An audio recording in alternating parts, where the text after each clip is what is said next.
కూడా వైఎస్ఆర్సీపీని ప్రేమించే వ్యక్తులు కూడా ఈరోజు చాలా ఘోరంగా మాట్లాడుతున్నారు జగన్మోహన్ రెడ్డి గారి గురించి. అంటే ఓన్లీ వైసీపీ వాళ్ళే జరగొడతారా సార్? టీడీపీ వాళ్ళు కూడా జరగొట్టే అవకాశం ఉంది కదా? టీడీపీ వాళ్ళు జరగొడితే వాళ్ళ కర్మకు వాళ్ళు పోతారు.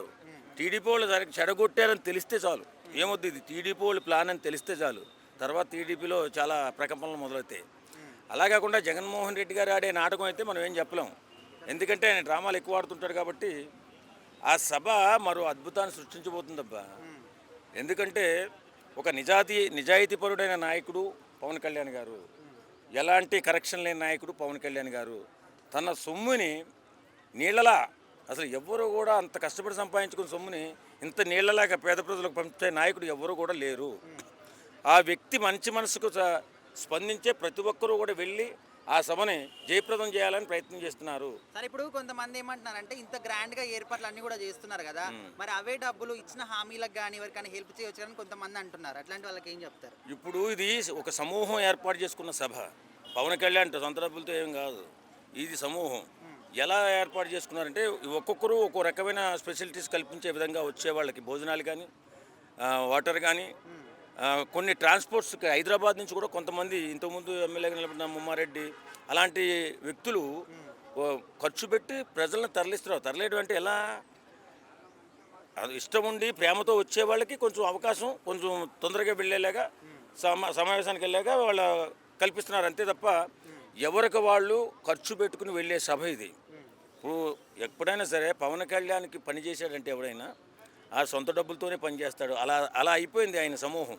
అంత గొప్పగా ఆయన్ని ఆరాధిస్తున్నారు కాబట్టి ఈ సభ మాత్రం చరిత్ర సృష్టించబోతుంది. అయితే ఇప్పుడు ఈ ఆవిర్భావ దినోత్సవం వరకు ఒక ఎత్తు, దాని తర్వాత ఇంకొక ఎత్తు అని చాలామంది అంటున్నారు. మరి పరిపాలన విషయంలో ఎలాంటి మార్పులు వచ్చే అవకాశం ఉంది దీని తర్వాత? వీళ్ళు ధీమాగా ఉన్నారండి. చంద్రబాబు నాయుడు గారు, పవన్ కళ్యాణ్ గారు చాలా ధీమాగా ఉన్నారు. ఎందుకంటే ఈ ఇచ్చిన 6 గ్యారంటీస్ని ఎలా అమలు చేయాలి అనే ఆలోచనలో పూర్తిగా నిమగ్నమై ఉన్నారు. ఇచ్చిన హామీలను నిలబెట్టుకుంటే వాళ్ళు శాశ్వతంగా, అంటే అభివృద్ధి అండ్ సంక్షేమం కూడా సమాన పాళ్ళలో వెళ్ళాలని ఆలోచిస్తున్నారు. అలా వెళ్ళినట్లయితే వాళ్ళ స్నేహం 15 సంవత్సరాలు ఉంటుంది. తర్వాత ఏమో కానీ 15 సంవత్సరాలు ఉంటుందని పవన్ కళ్యాణ్ గారు చెప్పారు. కాబట్టి వాళ్ళని విడదీసే శక్తి ఏది రాదు. కేవలం ఇప్పటికీ కూడా జగన్మోహన్ రెడ్డి గారు ఆలోచించకుండా, ఇప్పుడు వాళ్ళు 6 గ్యారంటీలు ఇచ్చారు, వాళ్ళ మీద పోరాటం చేసి 6 గ్యారంటీలు ప్రజలకు అందేలా చేయాలని ఆలోచన లేదు. ఎప్పుడూ పవన్ కళ్యాణ్ ఏదో చీప్గా తక్కువగా చేయాలని ఆలోచన ఉంది. పవన్ కళ్యాణ్ ఎంత తొక్కాలనుకుంటే అంత పైకి ఎత్తాడు.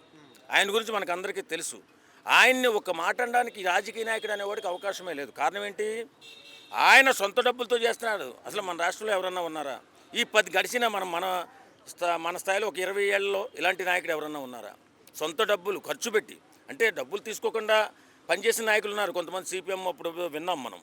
కానీ తన డబ్బుల్నే ఖర్చు పెట్టి అంత గ్రాండ్గా రాజకీయాన్ని తయారు చేసిన వ్యక్తి పవన్ కళ్యాణ్ గారు. కాబట్టి ఆ సభ గ్రాండ్గా ఉంటుందని చెప్పి మీ అందరికీ తెలియజేసుకుంటున్నాం.